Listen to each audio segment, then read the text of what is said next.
We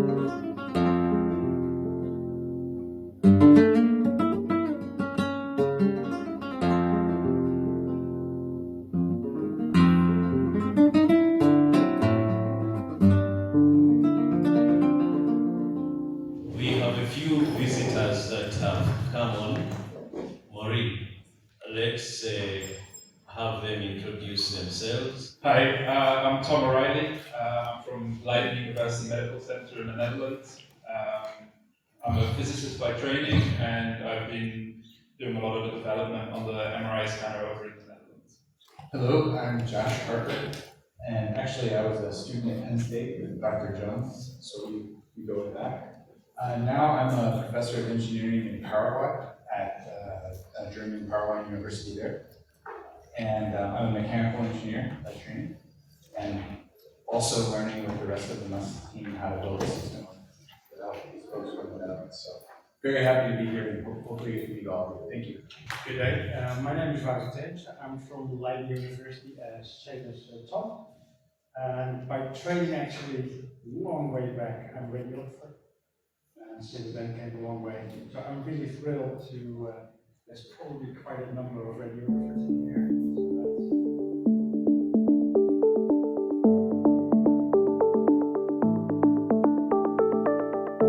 Good morning, everyone. I want to take this opportunity to welcome all of you to MRI University of Science and Technology. This is the Faculty of Applied Sciences and Technology. This faculty started in 2016. That is when we opened our doors to the student community. But MRI University started in 1989 as a faculty of medicine. So since then, until 2016, we have been doing a lot of science because it is a University of Science and Technology. But when we opened this faculty in 2016, the university was now full because technology came in. So it now assumed its full name of Science and Technology. I am glad to see all of you here from different walks of life, from different backgrounds, to come and visit with us here at Mbarara. I want to welcome you to the first Sub-Saharan Africa Law Field MRI Workshop. I just want to introduce the MRI project, the journey that we have taken from where we started up to now. So that is the beginning of my journey in MRI. I told you I was working in the regional hospital here, and it had no MRI unit, but it had other imaging devices, CT, X-ray, and the rest of it. A professor from Penn State visited my university, and he was doing some work in the hospital. I helped him with a few devices that he had come with, and then we had a chat. That is like, would you wish to go for further studies? I said, of course, I would, especially if there is a chance.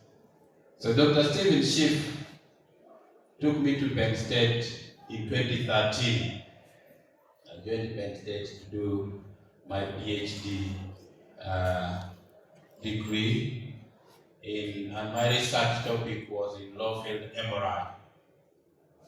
So when I went, we started making MRI, winding coils like that in 2015.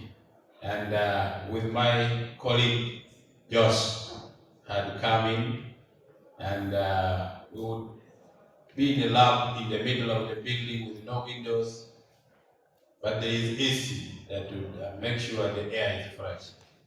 And that is where I also learned to take coffee. When I left Uganda, we only drink tea here. We hear about coffee, but we export it, we don't drink it. But in that lab, we would drink a lot of coffee. So we used to wind the coil like that. And with that lousy system, we were able to get some images out of it. And for those of you who are familiar with MRI, that system was 4 millitesla.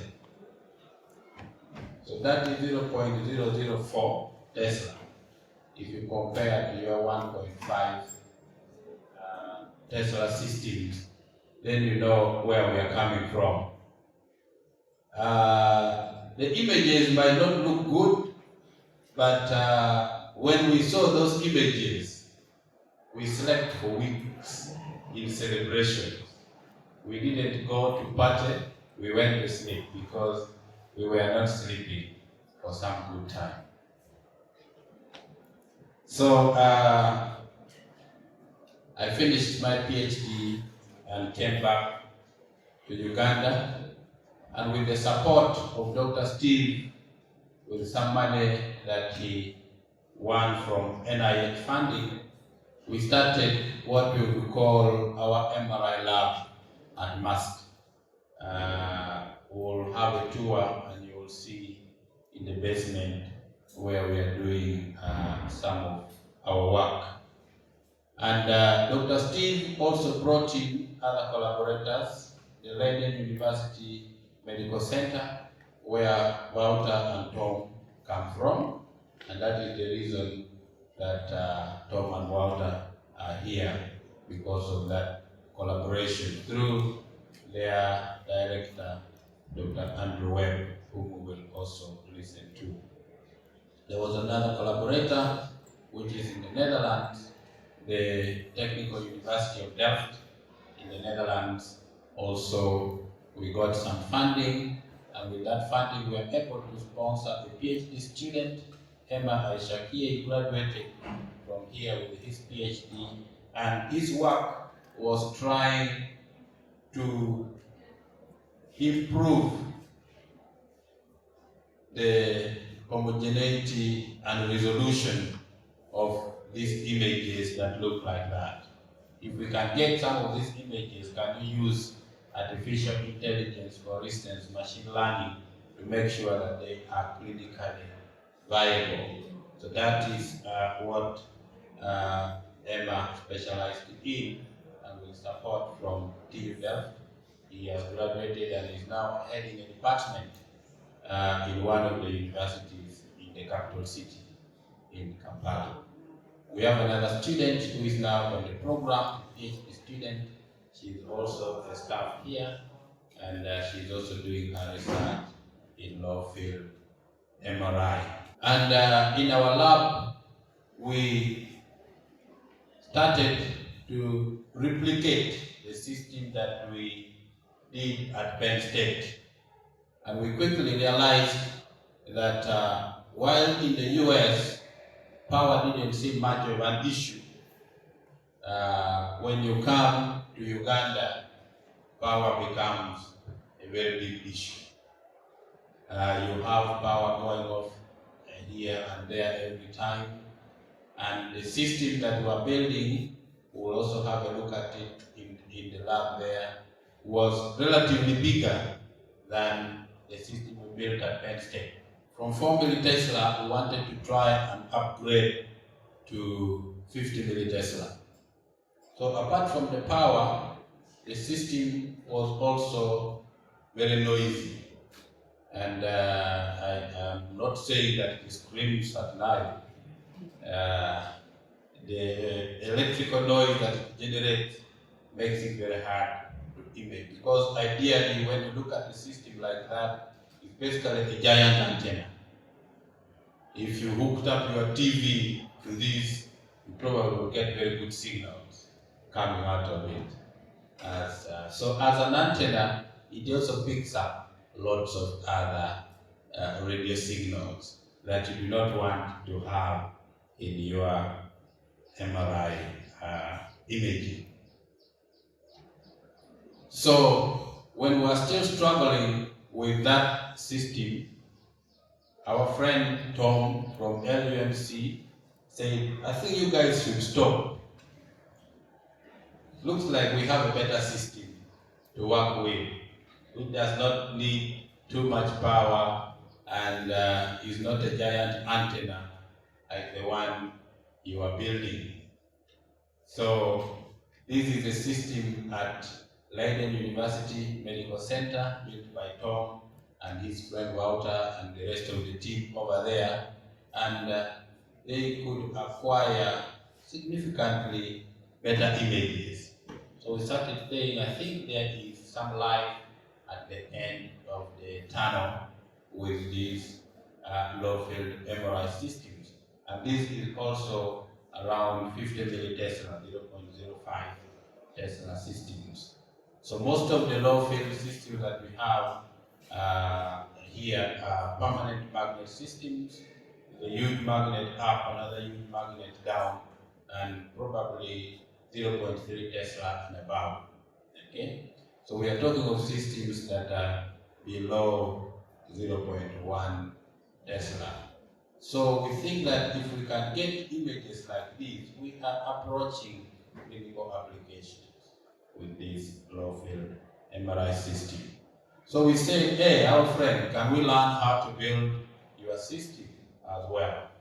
So Tom sent us designs, and we did 3D printing of the designs and those little magnets. Those are the same magnets that Tom uses here. So these are permanent magnets as well.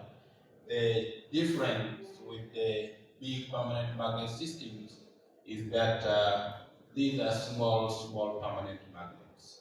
So they are not as heavy as you find in the regular permanent magnet systems. For the past 1 year or so, we have been learning how to build the hallmark array system, as it is called, as a potential replacement for the coil-based systems that we have been trying to build because of the challenges that I have just told you. So this is a 3D printed system that we assembled in our lab, and Ivan was leading this. Ivan is our chief in the lab there. He will take us through what he is doing in the lab. So after we have learned a little bit of this, we now say, I think maybe it is time to convince our friend Tom and his team to come and help us build this other system here, okay? Because it is basically a similar system that we were trying to build at this point. So Tom came about a week ago, last Monday. He was here and started building this system in our lab down in the basement. We will also pass by and have a look at what is going on there. Okay? So then we say maybe it is time to let the world know of what we are trying to do as well. And that is why how the first Sub-Saharan Africa low-field MRI workshop came about to be in Uganda, that we can learn from the professionals who are building the low-field systems, so that it is not only us who know about the system, but a few people outside there, if we plant the seed, we think that it will grow and it will mature one day, and we get to harvest what is there. Other efforts to introduce MRI within Africa also came about in 2019 when I attended the ISMR MRM conference in Montreal, Canada. I met a young scientist from McGill University in Canada, and she was saying, I have looked around in this conference, which has over 5,000 people, and I think you are the only one who has traveled from Africa.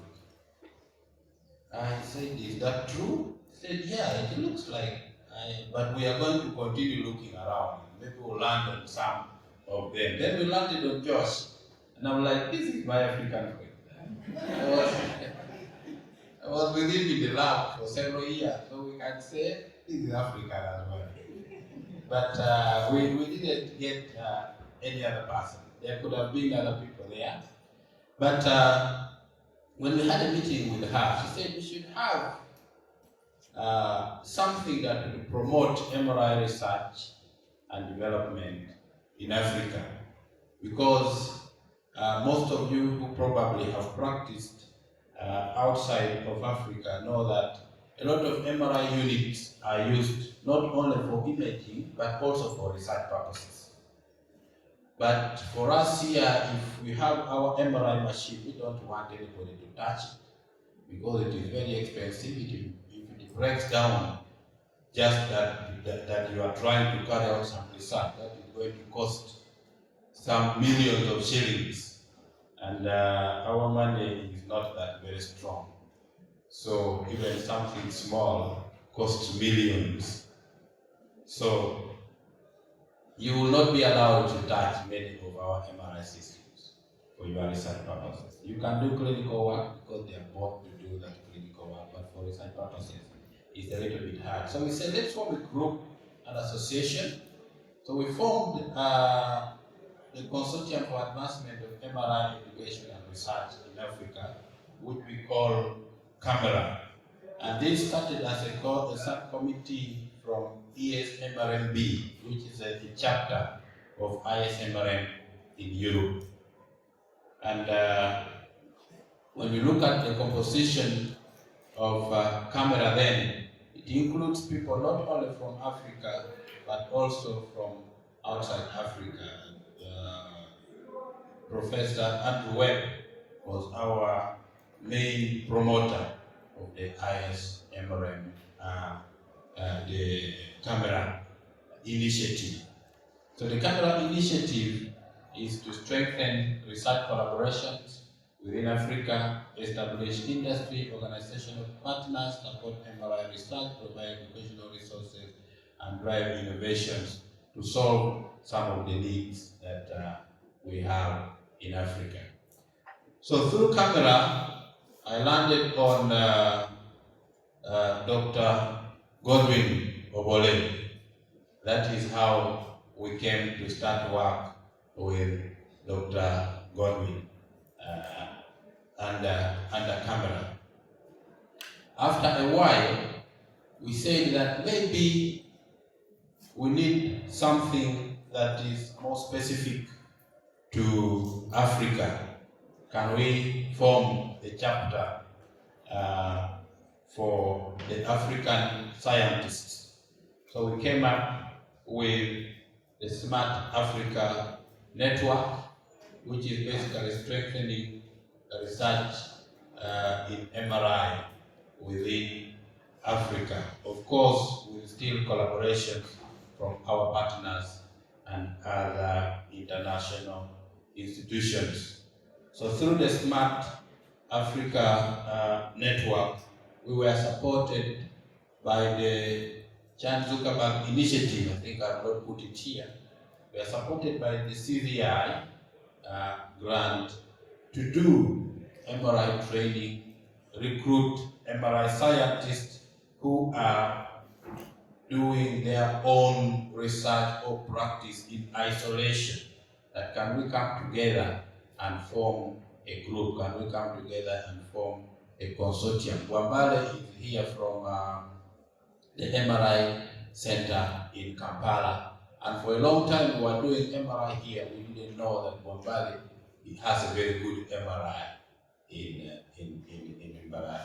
Kampala. And he knows a lot about MRI actually in Uganda. So through this initiative, we are trying to bring ourselves together. Instead of Ogbole working alone in Kampala, I am working alone here. Somebody is working alone in Kumi, in Gulu, and wherever. Can we come together and form an association of MRI scientists to push our agenda as MRI researchers, so that we can also join our international counterparts when we go for these conferences with a backing that this is an African chapter of the MRI. So from the Smart Africa Network now comes the first Sub-Saharan Africa Low-Field MRI Workshop that I'm going to leave Dr. Ogbole to tell you more about the workshop. So this workshop was brought here by the Smart Africa Network MRI Initiative, and this is the first workshop that we are doing. And we believe that there are going to be several other workshops about MRI across the African continent. I want to thank you and welcome you to Mbarara University of Science and Technology. Looks like my welcome slide is no longer there. The floppy disk has come in, but welcome to Mbarara University of Science. Thank you.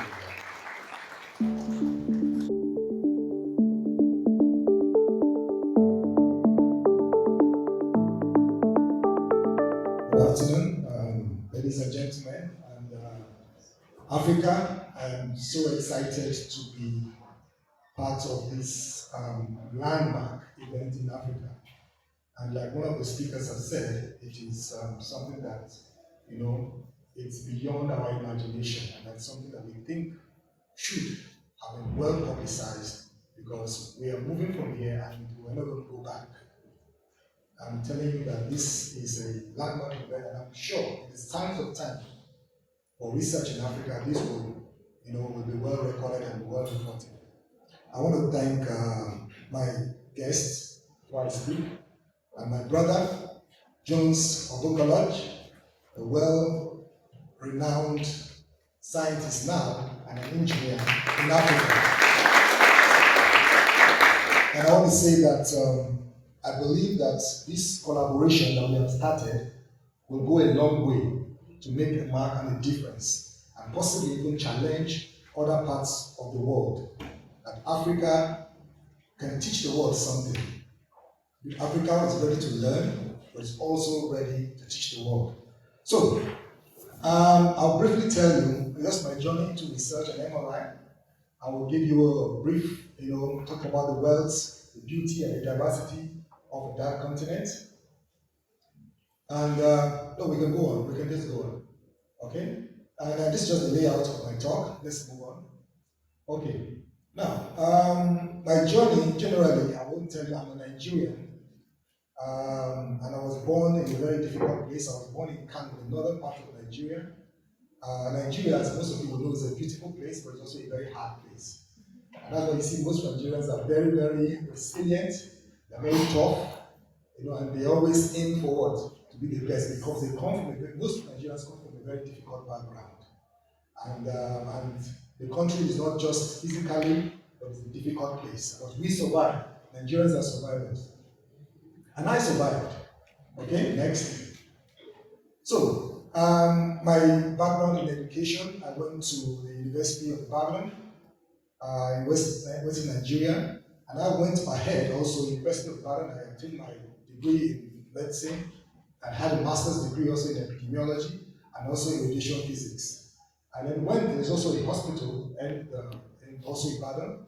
I went ahead to do my fellowship in residency in radiology at the University College Hospital. And that's the university. That is the largest, possibly the largest teaching hospital in Nigeria, possibly also in West Africa. Next slide. Now, during my radiology training, it was a very uncommon part. We had very little equipment to use. We didn't have books. Even then, we didn't have the internet. Internet was very, very, just a recent discovery for us in Africa.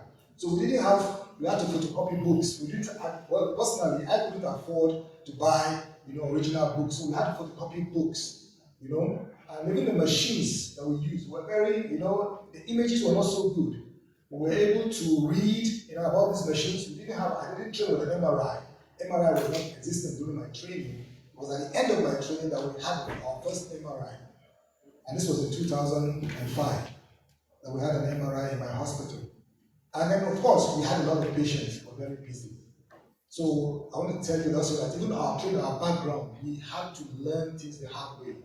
We had to learn about machines we didn't see. So we had an interesting background. Let's go on.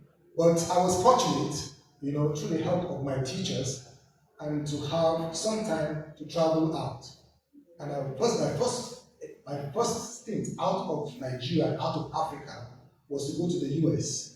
I spent, 3 months at the Massachusetts General Hospital, MGH, in Boston. And that was the first time I started seeing, big machines, sophisticated machines working. And I was, seeing how people were moving patients, how they were reporting, how they were so precise. Excellence was the watchword. They didn't take, you will see somebody reviewing a patient for 45 minutes, trying to get and not make any mistakes. And that was the first time I got interested in research. I got interested, in doing, working hard and actually raising the bar for researchers and teachers in Africa. So when I went back, I went into research and I wanted to see how we could do things better in Africa. And that was what gave me the opportunity to start to innovate, to see how to encourage other people to begin to do research. I also had another opportunity to do a master's. I went to do a master's in clinical investigation at the Northwestern University in Chicago. And that also encouraged me to move into greater areas of research. Next. So, next slide. Okay. To tell you about a dark continent, Africa is a dark continent. It's referred to many as a dark continent for several reasons. Some consider Africa as a dark continent because, they said, okay, well, the terrain is difficult. You can't, someone else says, oh, Africa is dark because people are black. But some also have also posted that Africa is dark because we lack electricity. And you can see, this is the map or an overview, a satellite view of the world in the night. And you can see most areas of the world globe are lighted. And if you look at Africa, is what is the darkest part, followed by, South America, So Africa has several challenges, and one of it is electricity. And I'm hoping that the next generation of innovators will be able to breach this challenge for us. And we're able to break that, that barrier of electricity in Africa. I'm telling you, no other continent will be able to challenge us. So I'm calling on innovators here who are working on renewable energy. This is the area that limits Africa. Even our time here in Mbarara, we've seen that how the destruction of electricity has affected us. So I'm challenging the world, I'm challenging Africa, that let's find a way of breaking this barrier. If we break this sound barrier, the world will not see our back. Just like we say in Nigeria. Next slide. So, what is Africa? Let's look at the face of Africa. Africa is a unique place. Next. Africa is the second largest and the second most populous continent and houses about 1.5 billion people, having about 54 independent states. It is the world, however, it is still the world's poorest. It's the most underdeveloped continent. However, it has abundant resources in the sense that there is no other continent that is as rich as Africa. We hold about 9.6% of the world's oil. We also have about 90% of the world's platinum, 90% of the world's cobalt, 50% of the world's gold, and 2/3 of the world's manganese is in Africa. And also 35% of the world's uranium is in Africa. Not to talk about 75% of coltan. Africa also is 60% of the arable land that you can farm, land that you can use, is in Africa. Africa is a rich continent. Also, the world's oldest university is in Africa, which is the University of Al-Qarawiyyin, which was in Saint-Pers, Morocco. It is the oldest university, founded in 1859. And also, Africa is a diverse continent. It's genetically diverse. There is no other continent that's as diverse as we have several genetic makeup in Africa. Africa also is the fastest growing continent in the world. And also has about 25% of the world's disease burden. With all these, Africa does not have the capacity to image. Imaging it has least access to diagnostic imaging. And diagnostic imaging means X-rays, means CT, means ultrasound. Africa has the least access. And the top line of imaging in the world is MRI. So MRI is the one that answers most of the imaging questions, and Africa does not have that. Next slide. Now, what is magnetic resonance imaging? We've been talking about since about what magnetic resonance imaging is. But magnetic resonance imaging is actually using electromagnets to generate or create an image and harmonizing it with computers to produce an image, to look inside the body from head to toe.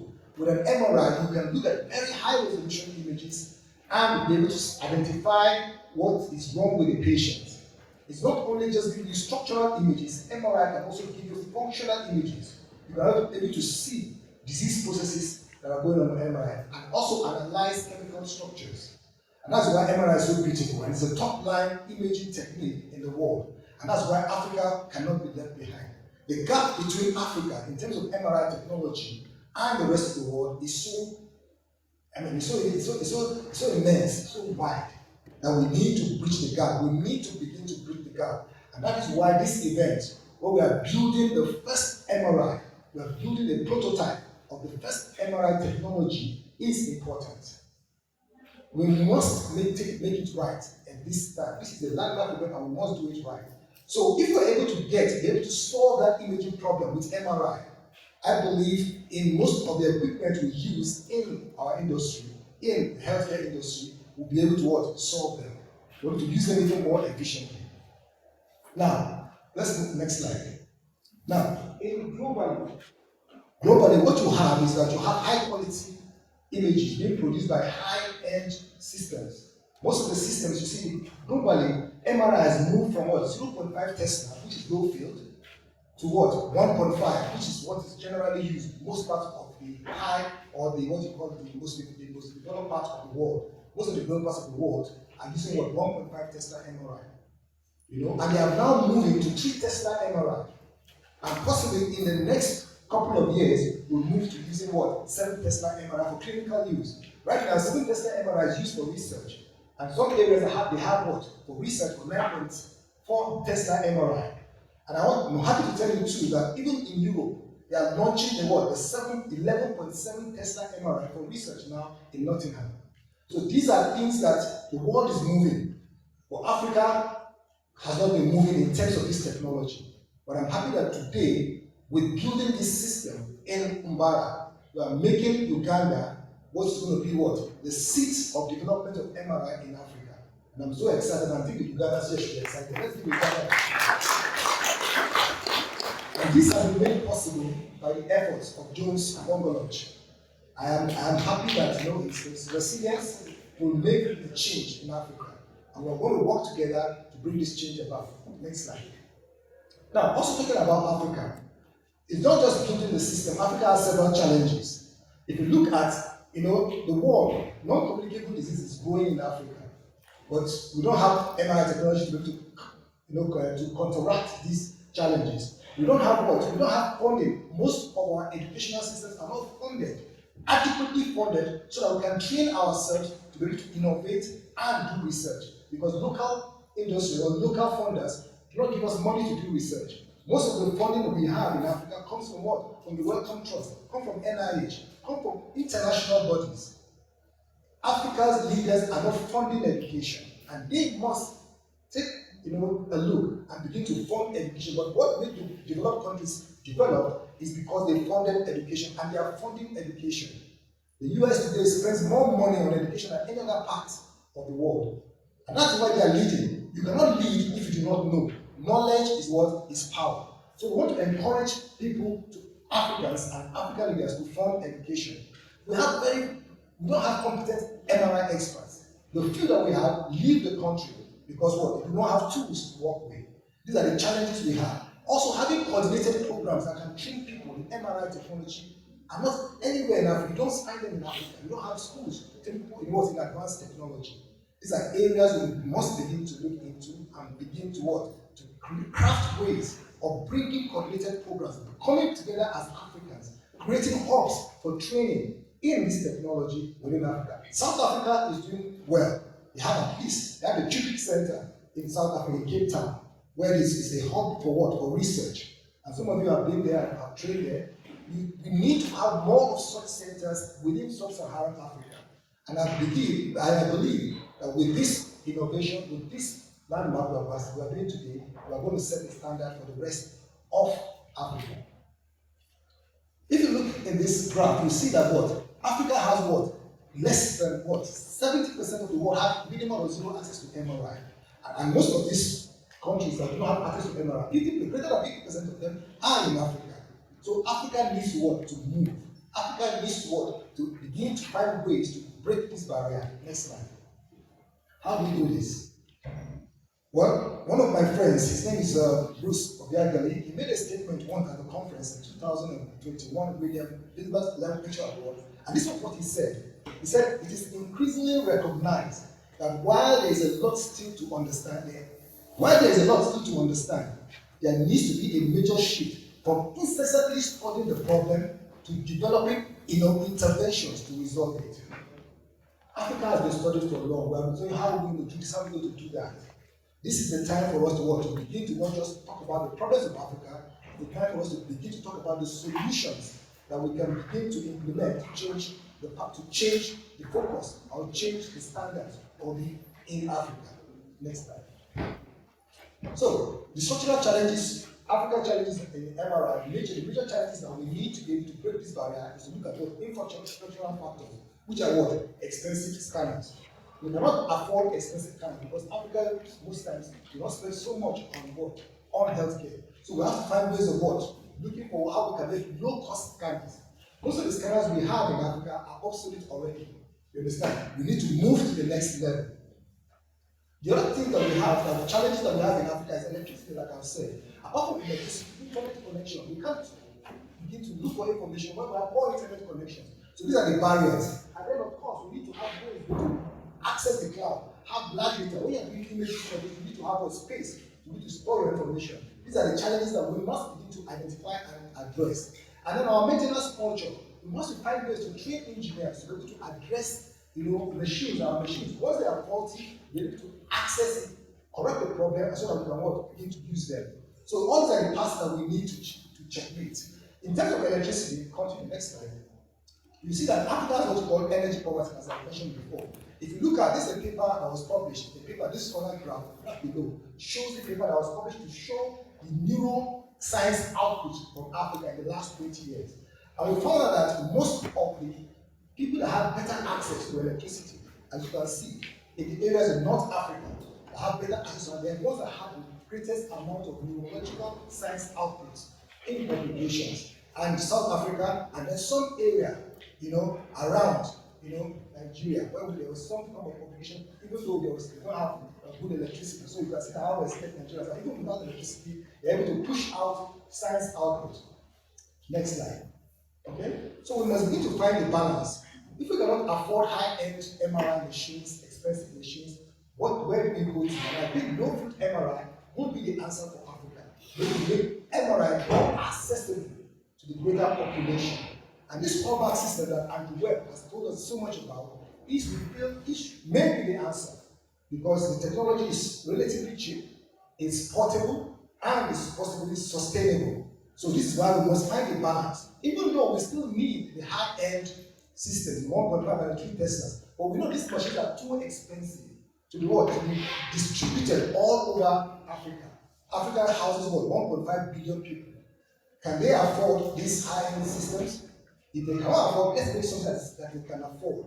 Something that is sustainable within the region, that is robust enough to handle the energy challenges within the region. And I think, and I agree with the previous speakers, that the hallmark system, this array of magnets, may be able to answer and address this challenge. Next slide. So, in terms of innovation, so much as we talk about this again, so the innovations that we need portable MRI systems that are low cost, accessible, and have clinical impact. And Johnes Obungoloch, next slide, is already doing that by building, the system. So there's advancement that is going on. And the web is also doing. So Johnes Obungoloch built a system that, was had some images, but now we're moving to another level with the hallmark systems and the web is contributing to. And also with collaborations, I've collaborated with people from the University College London, and we are not also seeing ways, we are seeing ways of also improving the low-field MRI systems, the quality of images, using machine learning techniques. Even though the images that come from low-field scanners are poor or not as good as the 1.5 Tesla or the 3 Tesla, are there other techniques that we can use to enhance these images to approach that of the 1.5 system. So that even though you have your low field MRI, the images you get can approach that of those kind of systems. And that's what the kind of work we are doing with Janet Alexander at University College London. Next slide. So, what is the dream? You know, building MRI in Africa is a dream or a reality that has come true. I want to be part of that project. Thank you. Oh, this is better. So, I want to be part of that project, and for me, this is one of my goals. That's why I want to be able to see how we can make systems that are patient-centered, systems that are affordable for the generality of the people in Africa, and that is why building this system is important. And we have designed this. Doing this, we must design by purpose. Next, we must design by purpose. We have already motivated by passion, and we are already supported by partnerships around the world. And we must work with precision. Precision in the sense that when I was part of this building, the last 1 week, we have been part of building the system, and I realized that the margin of error for building the system and making it work is like at 0.01%. The people that are building the system are teaching us. Next slide. You know, we must use power. We must maintain our willpower. Maintain our willpower to what? To be able to do this. Also, next slide. Even when we started building this system in Africa, I was part of it. One of the greatest challenges we had was even the glue that was supposed to help in putting the magnets together was not available. It was delayed due to what? Logistical problems. It came 3 days late. But we thank God that we've been able to make some progress with that. That is why even those who are building the systems are not even here in the hall with us. Next slide. And you can see that they're not just building the MRI, they're not helping us to build the MRI, they're also teaching us how to do it. So we are working with them, putting together to learn the techniques, so that the next system will find out how we will require less assistance from the international community and begin to do it ourselves. Next slide. And we're working together. These are the team of people working late into the evening every day for the last 6 days. We're hoping that by the end of the week, by the end of this week, we'll have a system put together in place, and you will be part of it. You want to see the part of the system that will generate a signal. And once we do that, we have broken the barrier. And we're hoping that at the end of the week, we will celebrate, just like Johnes did when they also got a signal at Penn State University with their own low-field system. Next slide. So if you talk about precision, like I said, precision work is important in building this system. This is, and also what you call, for those who have been part of the program, say that there's a check mechanism. Every time you have to check like 3 times to ensure that you are doing the right thing. Because any single missed step will make the system not to work. Therefore, time, energy, and effort is put into making sure that the system is precise, every step is precisely done. And what Volta, like she also calls it, make sure that does. Because they put in place a check mechanism to ensure that precision is the watchword throughout the process. Next slide. So, building this system in Africa is a team effort. And we have support. Smart Africa, which has been introduced, is an organization bringing Africans together. And we also have Camera. Camera is also is a partner organization, it's a consortium, which is related with global experts and Africans as well, to strengthen MRI research, MRI innovations in Africa. And we have institutions that are working with us. The institutions are Of course, the Leiden University Medical Center, Yale University, Oxford, and UCL. Okay? And then we have funders. The funders are basically NIH and CZI. The CZI is Trans-Government Initiative, which is funding this training program that we are having today. So we are hoping that bringing all these people together, we can make a change. The team effort will give us success at the end of the day. Now, Smart Africa, Johnes has already talked about Smart Africa, is a coalition of African scientists, which also actually was vetted out of Camera. And we are working together to ensure that we can go further strengthen the partnership that we already have with global organizations. And we also want to manage MRI training programs for Africa. We are working together to achieve improved MRI utility in Africa, and also to be able to retain and upskill our people who have been educated find ways of making them to stay back in Africa and work in Africa and train other people to what? To train the trainers. Our goal is to be able to train other people, to train others, so that that chain will continue. We don't want to break the chain. And also, we're trying to find ways we can transfer, using artificial intelligence and data science to transfer these skills to African researchers. Next slide. Okay, so like I said, this funding, this workshop that we're doing is organized by what? The Smart Africa Network, but we also collaborate with the camera, and it's sponsored by the Johnes Obungoloch initiative. And the Johnes Obungoloch initiative have given us some funding to be able to achieve certain goals. Our goals are to establish an African chapter of the ISMRM. ISMRM is the international or the global body of MRI in medicine. And we want to be able to build a chapter in Africa to be able to make sure that we can relate continually with the global community by strengthening our bond together, build a web that is built strongly within ourselves to be able to make continuous communication with the global community. And we are going to be developing curriculum for MRI certificate courses. We are going to develop masterclass for MRI technologists and radiographers. We are also going to develop an online resource for Africans. And we're going to hold conferences and symposia within Africa, bringing speakers from all over the world to work with us to be able to what? Establish our place in MRI technology in Africa. Next slide. So, one of the things that we need to do is a comment that I just saw and I saw recently from Johns Hopkins. And he said, I have had many talents given to me, and I feel that they are in trust. I shall not bury them, but give them to the lads who long for wider education. What we want to do, I think, is that the knowledge you have, you don't want to go to your grave with it. You want to deposit it for the next generation. I've spent my time doing research for the last 15 years, and the little I've learned, I want to be able to transmit it to the younger generation.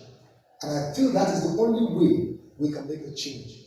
By what? Learning and relearning and transmitting the what we have learned to younger people or even to our contemporaries. Next slide. So we need to overcome these barriers of what? Of research, barriers of training, barriers of innovation. What are the things we need to do? We need to what? Look for collaborators. We need to build capacity by what? Applying and engaging in fellowship programs. We need to look for mentors that can help us. And what? We need to also talk to the world to allow for equity, to give us balance, to give us a chance to compete with the world. Even because we are disadvantaged at some point. So the world must also look at, and we must also ask the world to give us even greater opportunities to be able to compete with other people in the world. We are not, our IQ in Africa is not less than any other part of the world, but we want to be given the chance to show that we can also contribute and make a difference. In terms of infrastructure, we need to ask our governments to make sure that internet is is subsidized. People can have better access to the internet. Internet is so expensive in Africa. Why is that? We must begin to challenge policymakers. Let's make it, look, that is the library of the world. The internet is the library. If you want to be relevant in this age, you must have access to the internet. Most Africans spend at least 20 to 30% of their salary if they want to do research, accessing, paying, and subscribing to the internet. Even though the internet in Africa is is a little bit epileptic, but let us even have access to it, to the epileptic internet, and let it make it more affordable. So we need to challenge our governments to be able to make that. And then people who are innovators, we need to think of alternative source of energy. Electricity, like I said, is the bedrock of innovation, is the bedrock of change. So we need to look for alternative sources of energy like the solar, biogas and things like that.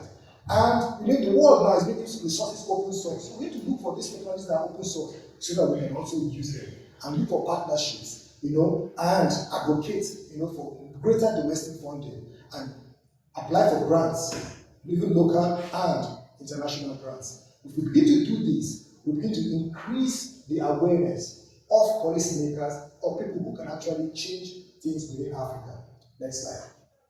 So, in concluding, I just want to say that, there's a paradigm shift going on in imaging, and low-field MRI can begin to make that change in low and middle-income countries. So, the global community should allow for greater participation of Africans, and begin to look for Africans that they can mentor to begin to what? To make a change in their environment. Africans should be taught to fish. We don't want the world to get coming to dump things for us. We want to be taught how to do it. And that's what we are doing at this workshop. We want to learn how to build our own MRI, how to maintain our own MRI, how to develop protocols that can answer unique disease questions or disease pathologies in our environment. We don't want them to be always giving us answers. We want also to be able to find the answers ourselves. And that is why I think that Africans should be taught to fish and not be given fish. So we must, as Africans, begin to innovate or continue to innovate and ask the scientific community to allow a democratic environment for research, training, and education within the globe. So there must be equality, there must not just be equality, there must be some level of equity. Let the world, let's go to international bodies, let us give us a chance. We are already disadvantaged.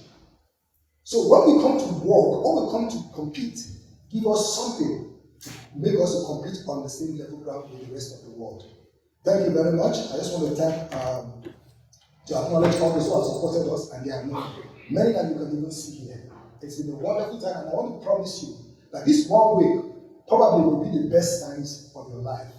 If you're a researcher, if you're an innovator, if you're an educator, you will learn things from here that I believe will change your life. Thank you.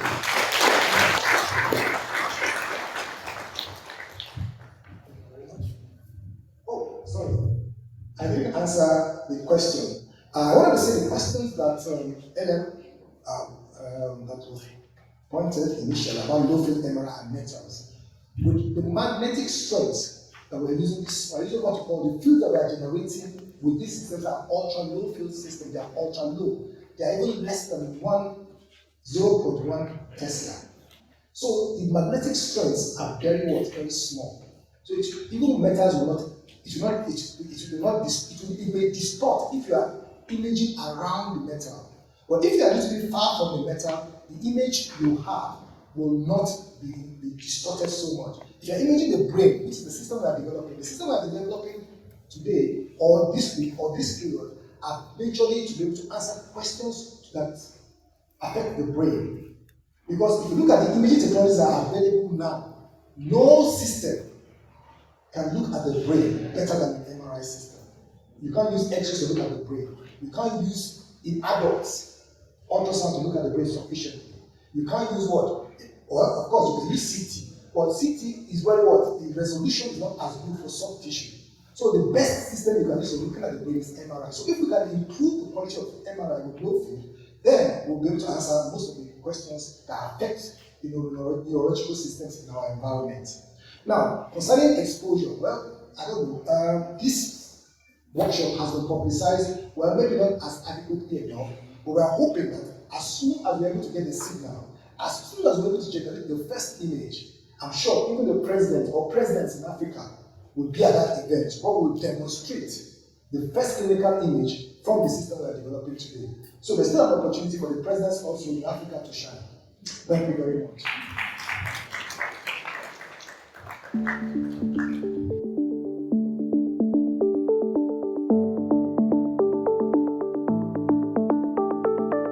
a physicist. I work at Leiden University Medical Center. I saw Andrew Webb's face on the screen just now. He's my supervisor. Yeah, so it's a little bit of a link to Andrew, and also how I got involved in this project was through Andrew's. Andrew knew Stephen Schiff, and Stephen Schiff has been leading the effort to try and understand why there is so much post-infectious hydrocephalus in Uganda. So he works at the Cure Hospital in Ogbole, and that's also where this whole process of starting a low-field MRI system started. There was initially a plan to image babies, and then as it turned out, this kind of worked a lot better than we thought it was going to work, so now we've kind of branched out into also being able to image adult heads.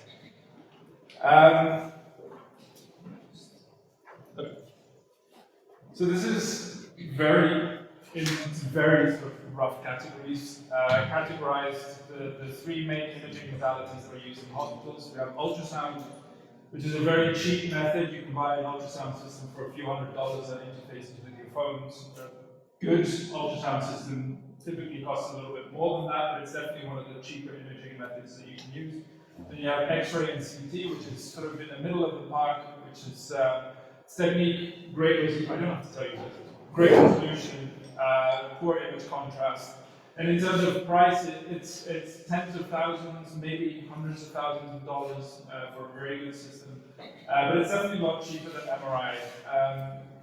At least the conventional way in which MRI has been done, and MRI in those conventional settings is incredibly expensive. So it depends a little bit on which vendor you talk to about which field strength you want as well, but MRI scanners typically start in excess of $1 million for high field systems. And low field systems are a little bit cheaper, but still not anywhere near what a CT and definitely not as ultrasound system can be purchased for. So the project that we've been working on has been trying to increase the accessibility to MR, not just here in Africa, but also in other regions of the world that have more access, like India, South America, South Asia, Southeast Asia, and areas like that. So how would you go about doing that? Well, obviously the most logical, or the easiest answer to that question is we reduce the cost of the system, but that's obviously a lot easier said than done. We also need to improve the physical access that people have towards MR scanners. And that's, from an engineering point of view, that's, I believe, relatively easy to solve. So when we talk about reducing cost, obviously there are multiple factors which affect the cost. You have the high purchasing cost of the system. The system is very expensive to buy. So for that, we can use lower cost materials, and I'll get back to what that means. But you don't just buy a scanner, you have to put the scanner somewhere.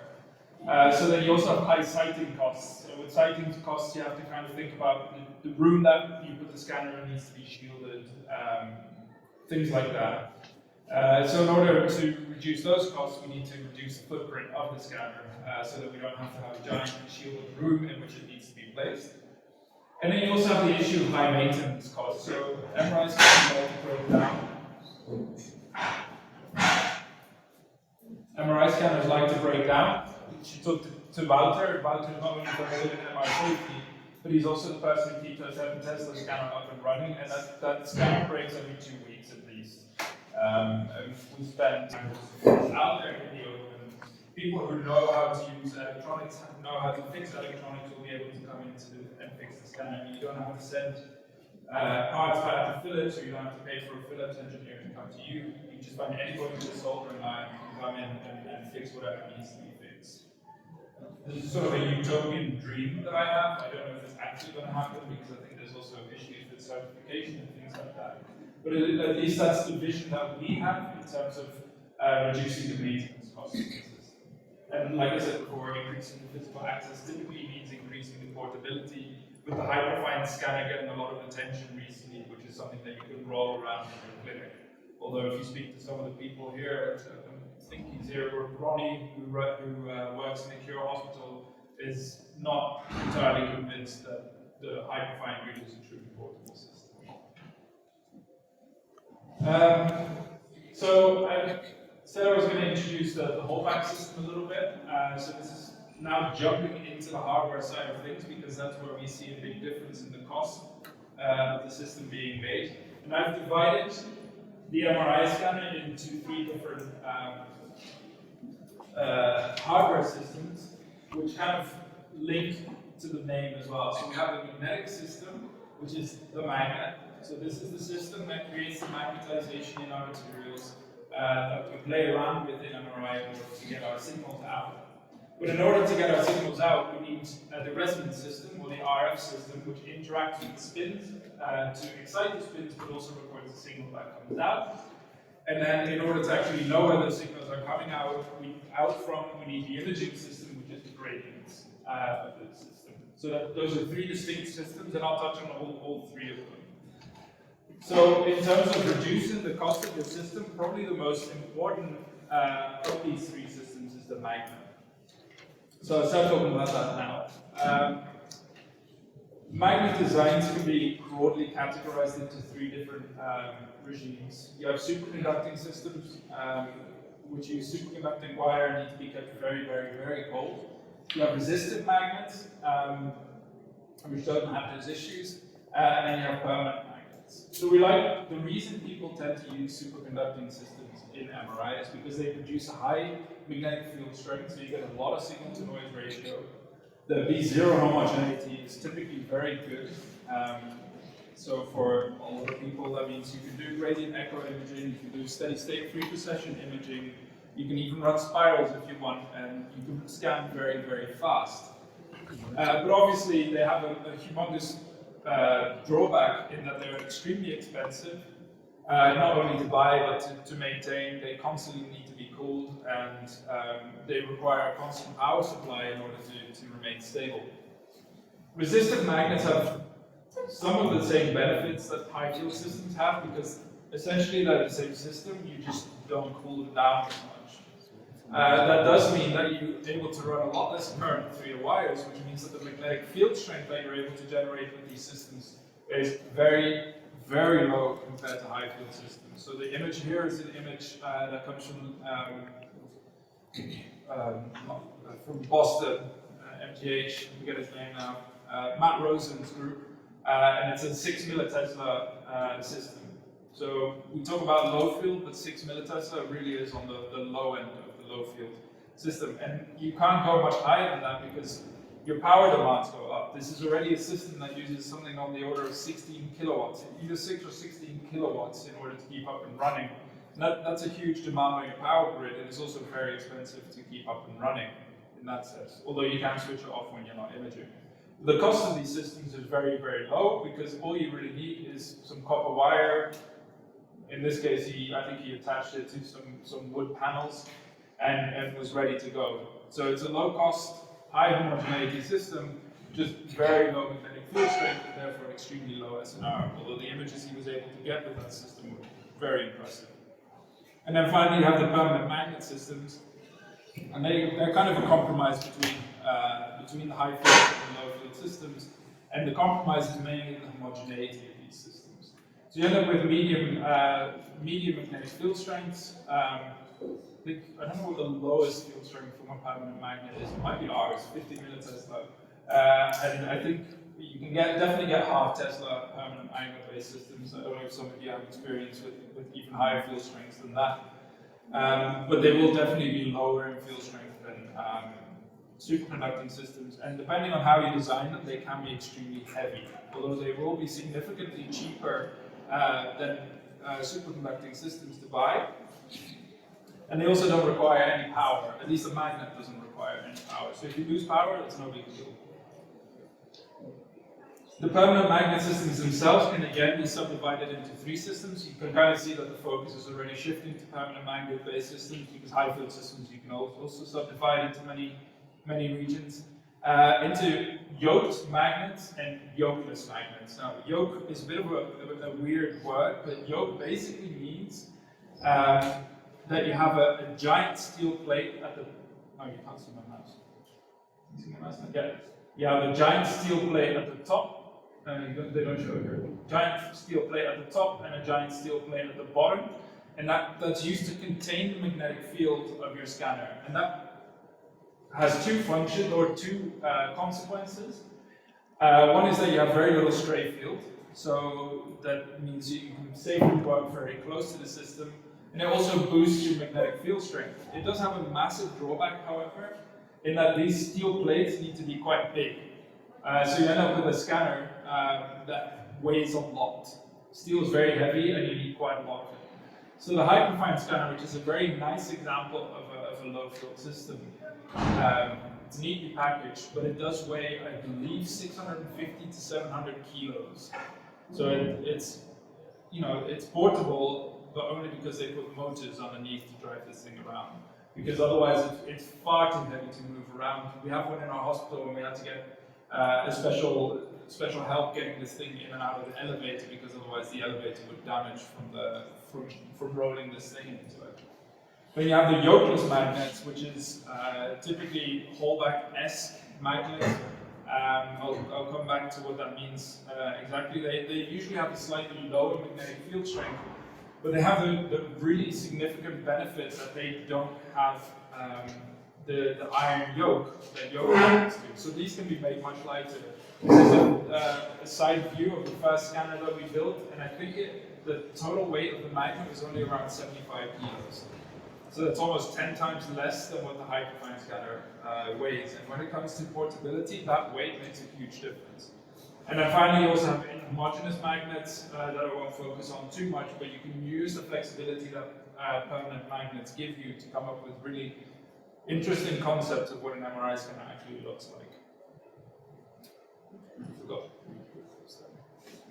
So we decided when we were looking at the magnet designs to use a whole-back array.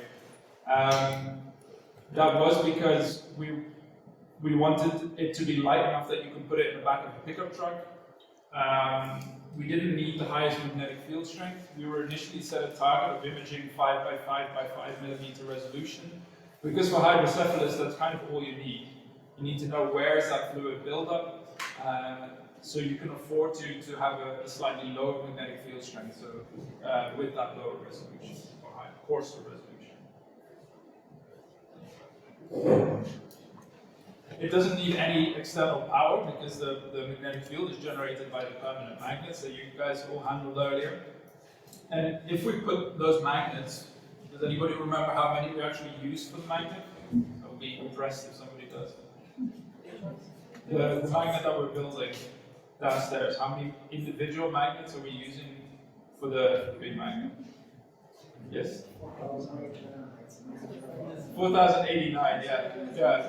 So we use a lot of these magnets, and we arrange those magnets in a particular way that was mentioned before already, and I've used it in my title. And we call that configuration a whole-back array. And what that means is that the magnetic field of the orientation of your magnets changes along the circumference of your cylinder in a particular way. And that particular way is that for every degree of rotation that your position has, the magnets rotate 2 degrees. So basically, over one circumference of position, we rotate our magnets 2 times. So you can see that here. We've rotated through a quarter of a circle, but we've rotated our magnets 180 degrees. Here we've rotated them 360 degrees. Here 540, and then here we're back pointing in the same direction.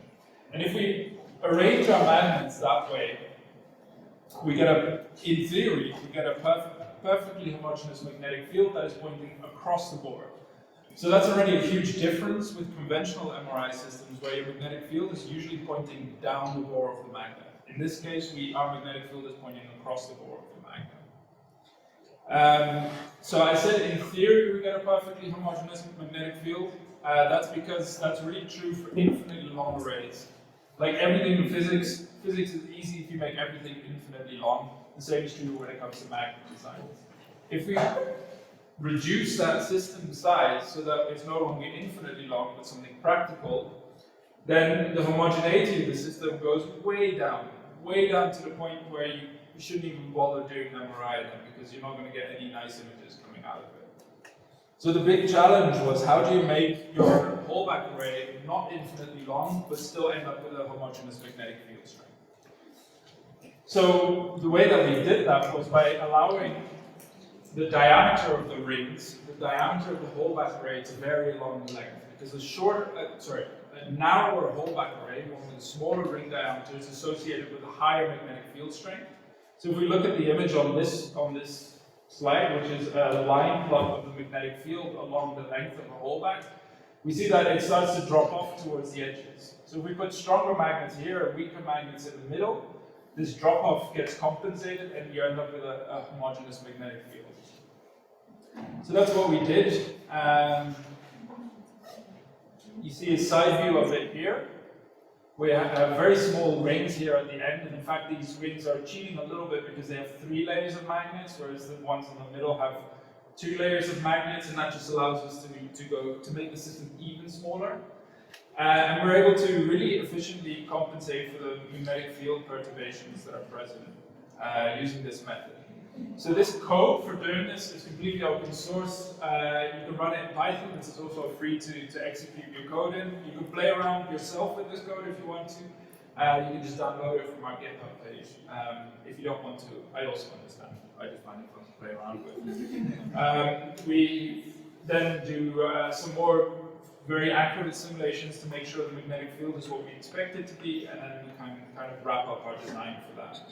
So this is the design that we're working on now. This is probably the fourth or fifth design that I've come up with in simulations, but only the second design that we're rebuilding because it's much easier to simulate than it is to build. And it's a 50 centimeter long system, and it has a 30 centimeter diameter bore.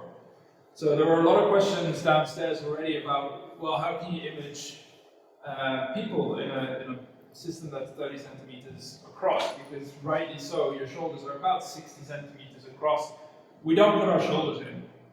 That's the trick. By having the system be only 50 centimeters long, we can stick our head in, keep our shoulders against the top of the magnet, and we're still able to acquire images of the adult head. Whereas for babies, it becomes much easier because babies are so small that they're easily able to fit inside of the scanner. There's a difficult period in between sort of babies to adulthood where maybe they're too wide with their shoulders to go in the scanner, but their brain is not far enough away from the shoulders in order to be able to get all the way in order to image the brain. So it's kind of a baby and an adult scanner, nothing in between. We think. I think ultimately the proof is in the pudding, so we have to see how it gets used in the clinic. So the system weighs around 100 kilos, this new system, because we made the board a little bit bigger, but it's still a lot less heavy than the old systems. And we took it to the ISMRM, which is a big international MRI conference in London, and I think it was the three of us who took it in a van, and we were able to move it in without too much injury. So we have the design now, and how do we start building it? So what you saw downstairs, I think Group 1 definitely saw. I'm not sure if Group 2 saw it. Was a green 3D printed magnet. So that was my lockdown project. I wasn't able to go to the lab when I was having cravings for doing something with my hands. So I 3D printed a system. But 3D printing is not really an appropriate technique for MRI, for building magnets. It's an appropriate technique for MRI, just not building magnets. It's a very cheap method. Other parts of the system are always going to need 3D printers, but it's just incredibly slow, 3D printing. So the small 3D printed magnet that you guys had in your hand earlier, that took just about 2 weeks of day and night printing to print. If I had to estimate how long it would take to 3D print the big magnets that we're building, I would probably say starting at 4 months, maybe half a year, just to 3D print that. And that is assuming that your 3D printer doesn't break. And it's also assuming that your 3D printer is big enough to print something that big, which is also very difficult to find and actually surprisingly expensive. And there's also issues in terms of accuracy of placing the magnets and things like that. So I think it was a cool concept, but I don't know if it's something that we can use to build the magnet in the future. The other parts, yeah, fine. The other way of doing it is using so-called CNC machine, which is how we do it now. It's a lot more expensive. It's 3 times more expensive than laser cutting. It costs us about 10,000 euros in materials to get CNC. And it's definitely the most expensive part of the magnet, but it's just, you need to get it right. There are no real other options available. So unfortunately, this is what determines the price of the system. Yeah, it is what it is, because we need the accuracy of these systems. And once you have these systems put together, once you have these rings CNC, designed in CNC, you just get a whole bunch of fantastic engineering students that are walking around the campus over here to help out with your construction of the magnet. So it's quite a long process. I think Maureen, is that Maureen? Maureen is looking a little bit bored there because after coloring 3,000 magnets, knowing that you have 1,000 more to color in, the reason we color them in is because we need to know the exact orientation of these magnets. The fun kind of wears off a little bit. And then we push the magnets into the rings, the plastic rings that we had cut. You're not allowed to make a mistake. If you make a mistake, you can throw away the entire magnet in the orientation of these things. It's really that important to get that right. The next stage is once the magnets are placed inside the plastic rings, we do some gluing, so we get the plastic lids that Josh was showing earlier. And I think the other video should stop playing. We glue the links, stick the rings on, stick the plastic lids stick the plastic lids onto the rings, and then we cure the glue for about 15 minutes per ring. And that's the end of that process. And then we start stacking them together, which is the process that I was working on today when you guys walked in. And this is something that has to be done very carefully to just make the measurements okay, because we want the magnetic field to be as good as we can get, as close as it is to simulations. So we really take a lot of time in order to do that. And then one of the things that we shouldn't forget, that despite the fact that we're doing low field MRI, there are forces on this. So this is not, this is still an MRI scanner that still has magnetic forces on it. So if somebody has a giant steel plate in their arm, we still can't image them safely. This is something that we shouldn't forget, that MR safety, low field systems are orders of magnitude safer than high field systems, but it's not a risk-free technique. I don't want to call CT risk-free because it has other risks, but you can comfortably put somebody in the CT without too much screening. That's still not true for low field MRI. Once we build our magnet, it becomes very important to know what the magnetic field is, because if we did a bad job building the magnet, this is the point at which we fix the problems that are present in the magnet. So we map the magnetic field using a magnetic field probe attached to a robot. This is our robot at Leiden. This is the robot that Robert and Ivan worked on over here, which we'll test out for real, hopefully, before we leave here, if we can get the magnet done in time. So that'll be very, very cool to see. And it just basically moves through the magnet with a magnetic field probe to measure the magnetic field. And then these numbers, for people who work in high field MRI and maybe in low field MRI, I've never actually worked with permanent magnet low field MRI systems before myself, these numbers will horrify you. So typically, DSV is diameter spherical volume, and it's basically a sphere that you measure the magnetic field distribution over. For a clinical system, if your scanner has more than a few ppm over 20 centimeters, you set the scanner back because it's completely unacceptable. This is for low field MRI, or I shouldn't say low field MRI, for these small portable low field MRI systems, this is something that we have to deal with. Now obviously these numbers will get better with time because we do shimming, that's why we map the magnetic field, but you're never going to get down to the sub ppm levels that high field systems or large systems have. So this is something that will limit the sequences that you can run on your scanner. You will not, well, we can run a gradient echo now with, we've done more shimming since then, and we're down to about 400 ppm. We're able to do gradient echo imaging, but stuff with very long readouts, spiral imaging, steady state free precession, things like that are difficult to do.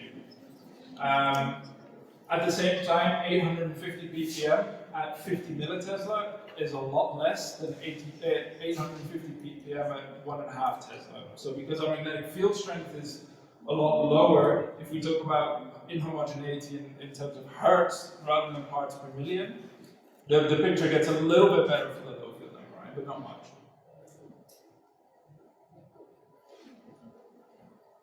So this is a slide that I took from the ISMRM because I couldn't find any nice images. of the shim system. But basically we shim, I don't know if you saw these, but these are 3D printed trays that we put on the outside of the magnet. We just stick them full of magnets where we have an algorithm to determine where to place these magnets. And that's how we do the shimming process to hopefully make the magnetic field a little bit better. We did simulations of being able to get down to 200-300 parts per million, which in terms of line width would typically be sort of, I have to give a fair answer here, probably about 10 hertz over the head. So it's not terrible, but it's not brilliant. So we covered the magnet. I'm going to skip the resonance. I'm going to come back to it in a minute, and I'll go on to the imaging part. So the imaging is done with gradient coils. That's how we do our spatial encoding. How to see? So gradient linearity. Sorry, I'm just having a bit of a technical issue here.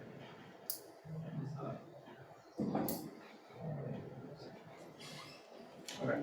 Anyway, so high field systems, you typically spec your gradient system according to a few different criteria. Gradient linearity, this is something that's hidden from you. When you use an MRI scanner, your gradients are non-linear. You just don't know it. The vendors will not show you this. They will correct your images before they show you, right? So you need algorithms for that. But because we're trying to do everything from scratch, and we're not a big vendor like Philips or Siemens, those algorithms are not necessarily in place yet, not reliably so anyway. So this is one of the things that we're also still working on for these low field systems. We also talk about gradient efficiency. We want the most gradient strength per unit current that we put through, because that basically means that translates to power. So we don't want to use a lot of power in these portable systems, so we want to have very little current we're pushing through the gradients, so we want to have efficient gradients. Fortunately, because it's a head-only system, our gradients are tiny, which means it automatically makes them very efficient. Unfortunately, it also makes them very non-linear, so this is always a trade-off that we're playing around with. In the effort of keeping everything open source, we've developed a gradient design tool, which you can also download from our GitHub page, where you can play around and try to develop your own gradient system to see, to see how those trade-offs are made and what comes into play. So this is kind of what our 3 gradients look like. You will have seen I think you might have seen all of these downstairs, the 3D printed parts, and then we just put these wire patterns into those 3D printed parts. The Y and the Z gradients tend to be okay in terms of non-linearity, but the X gradient is particularly sensitive to it. So this is something that again, we just need to learn how to correct for efficiently. So like I said, we 3D print all our gradients. We have a big 3D printer at work. But even then, even with such a big 3D printer, it takes a long time to print these systems. So I think it's about 5 weeks of printing in order to print the gradient system. Which is fine if you're building a one-off, but if you're trying to start a production line, this is something we don't know if this is the way forward, basically, is what I'm trying to say for the gradient system. And this is Ivan and Wouter and Josh seeing about putting the gradient system together. This is Abraham from the National Planning Authority of Uganda, who's been a very big supporter of the low field project that we're doing here together with Johnes in Mbarara, helping out to build the gradient system. So I thought it was pretty nice to have government officials coming in and also supporting us during the building process. Ultimately, we put wires into these 3D printed holders, and then we install these 3D printed holders inside of the magnet. So this is the black magnet is the one that we have at our institute, and we didn't like it because the manufacturing method for the black plastic was rubbish. So that's why we switched over to the clear one. We also built a clear one at our house, so that's built with CNC, and this one was laser cut. Don't laser cut.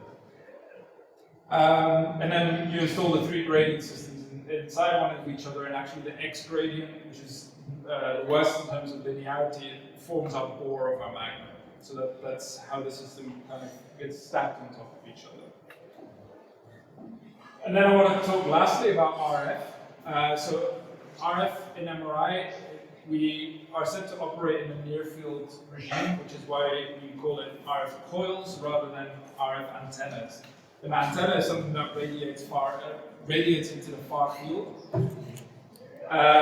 In MRI, because we're so close to our antenna, we typically radiate into we operate in the near field regime. I don't need to get too technical, but basically, there are several demands that we have on our RF system. On the transmit side, we want to be homogeneous. That means that we have the exact same RF strength of the one field is the same everywhere in the region of interest. And we'd like to be efficient. So efficient means two things. It means that we want a high magnetic field strength coming from our coil, high V1 field, but we want to have a low electric field because the electric field that's generated by our RF coils will generate heat, and that's what we call specific absorption rate. So that's often a limiting factor in sequences at high field. It turns out at low field, the SAR is essentially negligible. So if you try really hard, then you might generate some SAR limits. But as of yet, we have not succeeded into warming up anything, so we'll have to see. On the receive side, the most important things is SNR, so that means we want a very high sensitivity. So for people familiar with RF at high field, particularly, I heard somebody here has a 3 Tesla system. You had a 3 Tesla system. You'll notice some of these issues, which is that it's actually really hard to get a V1 field or an RF field that is very homogeneous. Don't need to go into the specifics of it, but typically a liver scan on a 3 Tesla will look a little bit worse than it does on a 1.5 Tesla.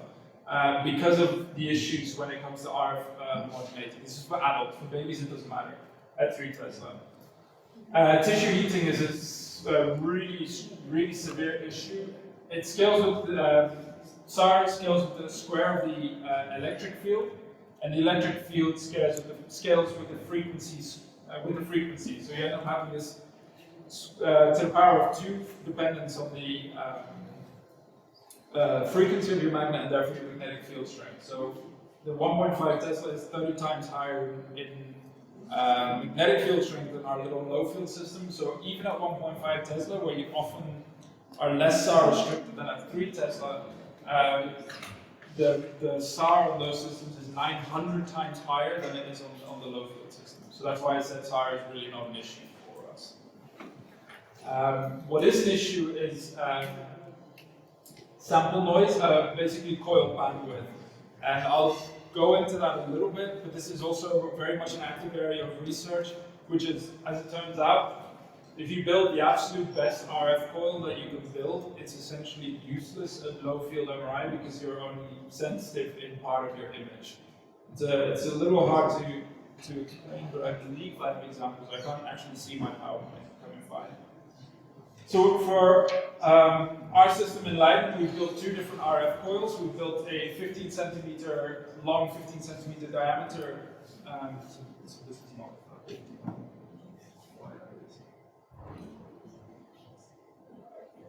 It doesn't matter too much.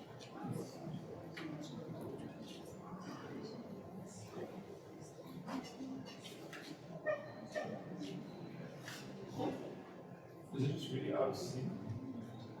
Is it still presenting up?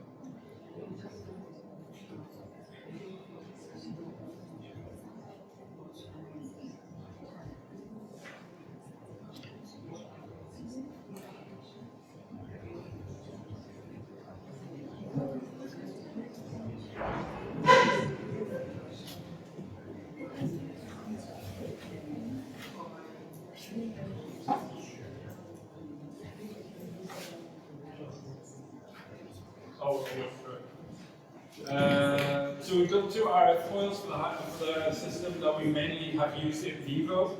So we have a 15 centimeter solenoid coil. We can use solenoids because our magnetic field is oriented across the bore, and the solenoid produces its magnetic field down the bore. So we're able to use a solenoid coil, which is fantastic. because that gives us a factor of 3 improvement in signal-to-noise ratio compared to the conventional coils that you use in MR. So, disadvantage to having low field is low SNR, but we can use the solenoid to recuperate some of that SNR that's lost. And then we have the spiral head coil, which just basically fits tightly around your head.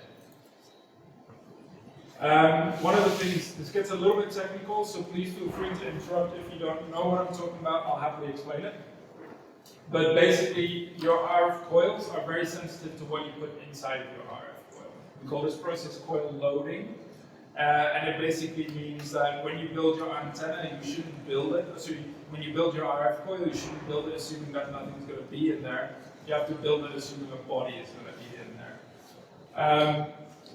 This has various different effects, but it basically means that the way that we design coils for high frequency MRI or high field MRI works with fundamentally different limits than low field MR coils do. We call these 2 different regimes. One is the coil noise dominated regime, which basically means that all the losses in your system are because you did a bad job building your coil.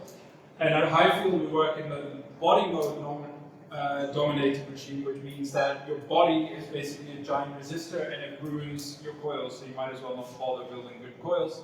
The way we get around it at high field, which is why every single high field system has coil arrays, is you can reduce that effect by having small coils rather than using big coils. So you typically, at high field, you use lots and lots of small coils. At low field, there's no real benefit to it, so why make life complicated? Just build one very good coil rather than lots of small good coils. But this does mean that if you build a very good coil at low field, the bandwidth. So for those who've worked with MRI, acquisition bandwidth, does that ring a bell? Right, so you typically on your scanners, you'll see something bandwidth per pixel. So it basically means like what is the frequency range that you're actually measuring over, because how strong are your gradients influences all of these things. It's a very important parameter, although it's typically not something that you'll see come by. But it's an issue here because the bandwidth of our coils is so small that we get really strong shading in our images in the readout direction. So our frequency encoding direction is up and down. On the left is a bad coil, or basically a coil that I intentionally made bad. And you see that the sensitivity of the coil in the frequency encoding direction, which is the blue line, so up down, there's a little bit of weighting over it, but it's really noisy. And if you compare it to the sensitivity in the phase encoding direction, which is left to right, you see that coil sensitivity is completely flat. It's perfect. There is no weighting in your image. So that comes from this bandwidth of the RF coil. You can build a really good RF coil. This is a medium good RF coil. And what you end up with is a coil that's very sensitive to frequencies in the middle of your image, but actually very insensitive to frequencies outside your image. So you get a fantastic signal-to-noise ratio over a very thin slice, but it's useless outside. So this is also one of these challenges that's still ongoing, and understanding how can we have high sensitivity everywhere rather than just at a certain frequency. But just to show you the importance of designing those coils properly, these coils are otherwise identical. So the only difference is the amount of losses that are present inside of the coil. The wire distribution, everything else is the same. You built a good one on the right versus a standard one on the left. And this image is basically an image through the middle of the slide. So where that coil is the most sensitive. So through that bright spot, this was a 3D acquisition. So it's an image like this. And it's just to highlight why we would want to build good coils despite all the other issues. It's an image of a pineapple on the left and on the right. So you clearly see a lot more signal-to-noise ratio. It's about a factor of 2. And it's just a difference in building your coils. So if you can look through some of these shading issues, we can actually get quite a lot of signal-to-noise ratio back. But it's understanding these little things and how does that affect your performance in the clinic that is still work that needs to happen on the low field system before before it's, I never want to say it's fully ready, but before we can comfortably use it in the clinic. So one of the things that I mentioned earlier was that the open source side of things is very important when it comes to reducing the maintenance costs of your system. And that's something that we've particularly focused on for the electronics. So the magnet design is out there, but if your magnet breaks, it sucks and it's going to take a long time to repair. And that's a serious issue. That would be comparable to a quench in your superconducting systems. Not good at all. Things that are much easier to repair are the electronics. So this is an RF amplifier that we built in collaboration with the Technical University of Delft, which is very close to us. They're very good at doing electronics. It's a 1 kilowatt RF amplifier, which is way more than we need. So this is also something that we're working on reducing in size to make it cheaper. Although it only costs about €1,000. And the schematics and the PCBs and the enclosure design all available online at our GitHub page. Same with our gradient amplifier. Like I said before, because our gradient coils are so small, they're very efficient, which means that we don't need 400 amps or whatever modern MRI scanners use. They're incredible pieces of technology, but overkill for us. We can get away with 15 amps, and we typically have a voltage output of 13, plus or minus 13 volts, whereas clinical systems nowadays can have voltage outputs on the order of kilovolts. So this is really much smaller, but because it's much smaller, it can be operated by car batteries. So we have run this system repeatedly off 2 car batteries. So in terms of accessibility and in areas where your power grid is unstable, these are very nice features to have. Because that means when the power goes out, we can just keep imaging. Again, it's a fully open source design. It's actually uses very easy to source components. You need fuses to protect the electronics. The fuses are sticking out the back because we expect them to break a lot, but they're standard car fuses. So if you need a fuse, you just take one out of your car and put it in the gradient amplifier and you're up and running again. And it costs about €800. The only thing that we're still struggling with at the moment is the spectrometer. So the spectrometer, I said it to one of the groups, but not to the other group, is basically the system that generates the gradient waveforms and the RF waveforms in order to excite and interact with the spins, and it also digitizes the data that comes in. And so this is typically vendor-specific information. There are a few spectrometers that you can buy from commercial companies. This is the one that we use. It's from a German company, German/New Zealand company called Magritech. But it costs 27,000 euros. So we can build the entire system. Every other bit of the scanner we can build for the same price as that. But we need that to get up and running. So we're working with several research groups in Europe on an open source alternative. We've been able to acquire images with that system, but the SNR is still not quite the same as it is for the commercial system, but that system will cost about $1,000. So if everything is in place, we'll have to see a little bit because the prices are going up like crazy at the moment for everything. But we think we could be around 20,000 euros in material cost for the system. And that's ignoring economies of scale. So that's if we at the moment buy components to build one of these, it's about 20,000 euros. If we ignore the spectrometer. And then how do you actually use this system in the clinic? Well, you have to put the head in. So this is a colleague of mine who works at the hospital. I'm supposed to be able to get really nice brain images with this system, but as it turns out, if you just put your head in the scanner and you're unshielded,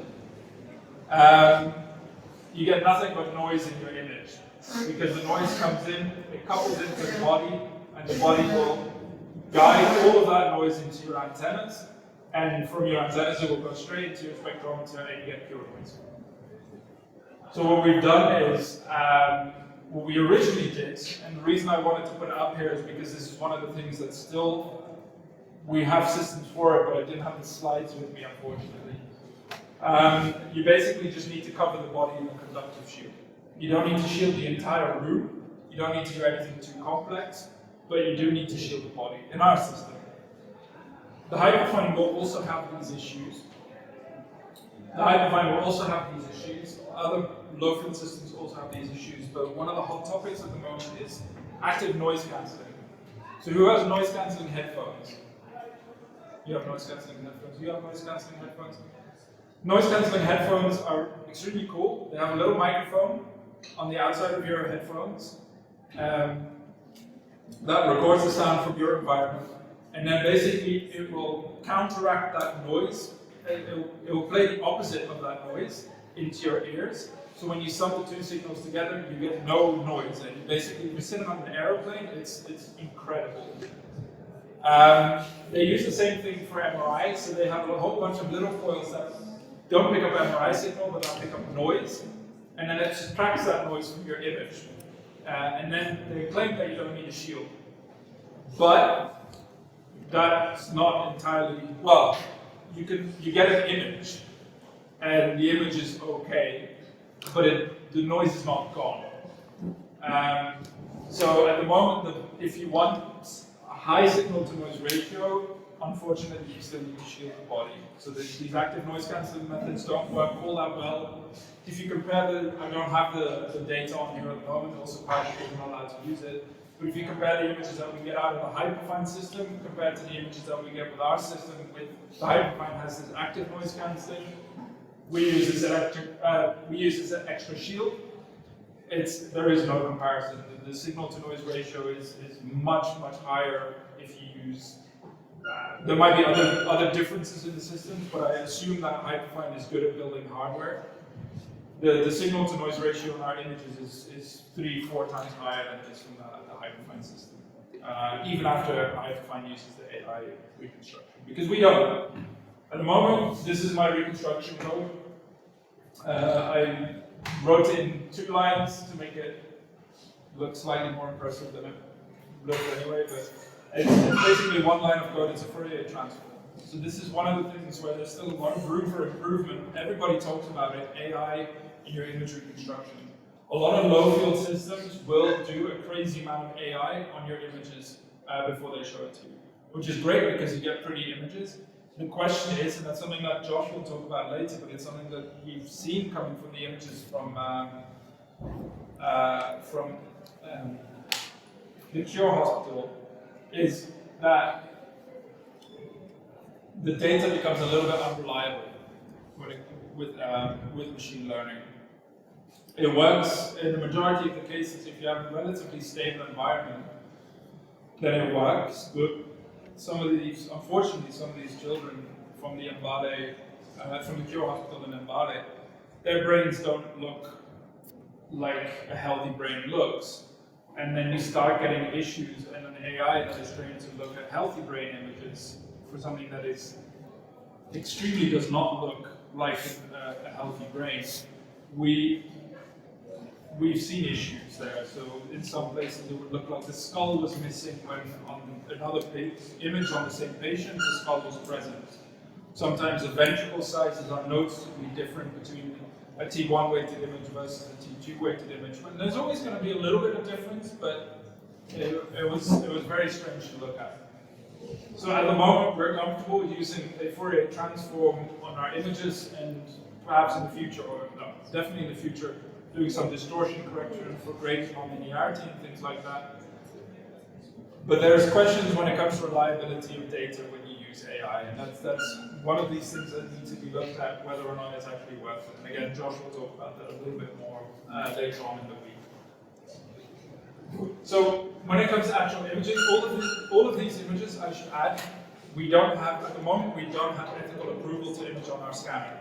So all of the images that I'm showing you are about 2 years old, when we still had ethical approval on our old scanner to operate. On the new system, we've not been able to image humans.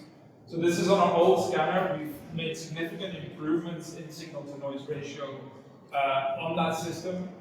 But even then, we're quite impressed at 50 millitesla to get images like this out of a scanner that costs 25,000 euros minus the spectrum. So this was an acquisition in 8 minutes and 40 seconds of the knee with a 1 millimeter in-plane resolution. And then this is a brain image that we acquired at the time, and they are definitely much better because for those of you who are used to looking at MRI images, I see a hand movement over there already. We have a zipper artifact in this, so we have a little bit of pollution of K space, and that's with the new shielding method that we use with aluminium plates rather than the cloth. That's essentially being removed. But also just in terms of sequence design, this is all standard turbo spin echo sequences. We can run turbo spin echo because we have no SAR, so we're able to do 90 180s rather than having to make compromises there. We were able to acquire these images, and considering the improvement we've had in our system since then, so for instance these distortions, at the bottom of the head is caused by the zero homogeneity, they're gone in our latest images. So definitely still a system that's evolving. And once you can start imaging, you can also start acquiring interesting things to consider, which I'll talk about a little bit more later on in the week. But the fact you can acquire T1 and T2 maps, in this case, brain T1 and a leg T2 map. And because the sequences don't directly translate from high field to low field, you will have to redesign your sequences. You will have to get used to looking at images that don't only have coarser resolution, but that have different contrast. Different contrast, not worse contrast. That's something that has to be decided, what the radiologists like to look at, what the clinicians like to look at. But it is just different. So a flare at high field will, things like, do we still need a flare at low field? Questions that can only be answered once we actually start acquiring data on first healthy volunteers and then the subjects. So this is the system as it stands. Hopefully by the end of the week, stands downstairs. Although the grading systems aren't in here, it's on a cart, so you can wheel it about. We don't need a joystick to drive ours around because it weighs a lot less than the high-point system. Soon, hopefully, a fully open source electronics. For now, the RF amplifier and the gradient amplifier are the open source parts of the system, but those can both easily be repaired. And then they also have a copy of the open source spectrometer downstairs. Once we fully figure out the software for that, we get a dual transmit, dual receive open source spectrometer working there as well. And then these didn't translate very well. So we aren't able to scan humans, but we've recently started a research collaboration with a veterinary clinic nearby us because they want to see if they can do an MRI on pets. So not pet MRI, but MRI on pets. Because from a veterinary perspective, it's interesting, but a normal MRI scanner is too expensive for animals. So this is a dog that we put in our system. It turns out that dogs have very, very similar relaxation times. So structurally their brain looks completely different. For those of you unfamiliar with it, it's basically this round structure here. This is a cross-section of their head, and this small area there is their brain. Looks completely different, but in terms of relaxation times, the dog brain is pretty much exactly the same as ours. So in terms of sequence optimization, we can start doing on these dog cadavers that we get coming in. So hopefully that once we do get ethical approval, we can apply these scans on patients. And you'll notice that there's, it's a bit hard to see, but there's really good grey-white matter contrast in these images. These are 1.5 by 1.5 by 3 resolution, raw unprocessed data. So, if there's any AI enthusiasts in the audience, then please go ahead and make these look even nicer. It's a T1, I would call this a T1 rated scan. This is a T2 weighted scan, which has a few image artifacts which we don't quite know what it is yet. It's got the creepy eyeballs up here. And then this is a CSF only scan. So basically this is a very simple data acquisition. That's weird, but that image is coming through. Anyway, it's very simple data acquisition. basically the opposite of a flare. So with a flare, you suppress your CSF and to image the rest of the brain structure. In this image, because at low field the T1s tend to get closer together, we were able to completely suppress the grey and white matter with one inversion pulse, and then just image the CSF with a very long readout. There's a little bit of blurry grey around it because that's the muscle that wasn't properly inverted, because that has a huge T1. Nice for your hydrocephalus scan. Exactly. A question about the ethics. Are there real genuine concerns, or is it just bureaucratic, takes a long time to get? Bureaucratic takes a long time, yeah. Before we would put patients in, we would want to get the hygiene sorted. So we have a lot of 3D printed components, and 3D printed components are terrible when it comes to hygiene. So we want to come up with a coating, but for healthy volunteers, we don't feel like we need that yet. Oh, okay. Yeah. So there's all this tiny little things. It's not the nature of open source that makes it hard to get. No. We need ethical approval because it's not CE certified. Yeah. Neither is the hyperfine, so it took us about 6 months to get approval for the hyperfine scanner, which we only got about a week before I came here. Now that we have the hyperfine documentation in place, the plan is just to reword it slightly and say 50 millitesla instead of 64 millitesla. It should be good. Yeah. Hopefully. I'll probably stand here in 3 years' time and say exactly the same thing. We'll see. So that's kind of an overview of the system, and then what's interesting here is you have some. This is weird. Why is this coming out so poorly? Let me just. Okay, there we go. So some of the Africa unique challenges. So we've developed this system in our lab. We've built one, or somebody from Berlin came over, but Berlin is essentially the same as Holland, came over and built a system and took it back to their lab.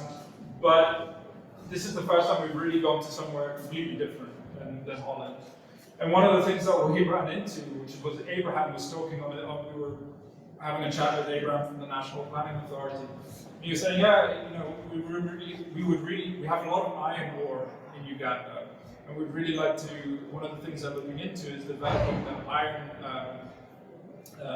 mining industry and things like that. And we're like, oh really? Yeah, it's like, oh yeah, look outside, the soil is so red. Okay, so we took a little magnet outside and we threw it in the dirt, and if you look at the magnet, it is completely covered in little pieces of magnetic material.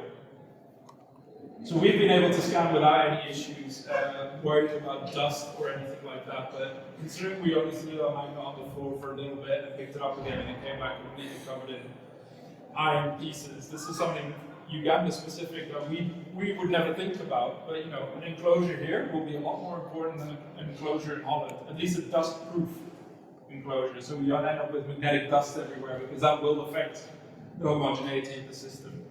So that's also interesting that something doesn't directly translate into locally appropriate technologies. So it'll be really interesting to see what the engineers here come up with. So I want to thank the team of students who helped us build the magnet up to the point where we are now. There's still a lot of work to do before we head home on Saturday, but I want to thank the students who've really been fantastic in helping us out. And I want to thank Johnes and Godwin and the whole camera initiative for making this workshop happen. So, to use the slogan for must succeed, we must in building this camera in the next few days.